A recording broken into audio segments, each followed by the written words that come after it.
It's the year 2050. India has become one of the most powerful nations on Earth. AI runs industries, smart cities dominate the skyline, and technology has transformed daily life. But a hidden crisis threatens to derail this incredible progress. Let's explore what India looks like in 2050. With a massive economy, advanced technology, and a young workforce, the country appears unstoppable.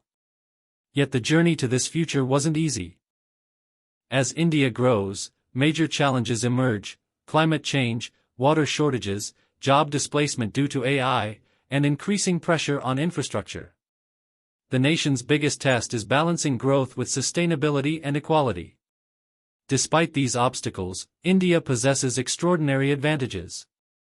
Its young population, thriving startup ecosystem, leadership in AI and digital technology, renewable energy projects, and expanding global influence create unprecedented opportunities. India reaches a turning point. One path leads to prosperity, innovation, and global leadership. The other leads to environmental stress, unemployment, and widening inequality. The choices made today determine which future becomes reality.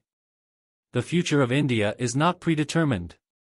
Every innovation, policy, business, and citizen contributes to shaping the nation. By 2050, India may not just participate in the future, it may lead it. What do you think India will look like in 2050? Will it become the world's next superpower? Share your thoughts in the comments and subscribe for more future-focused stories.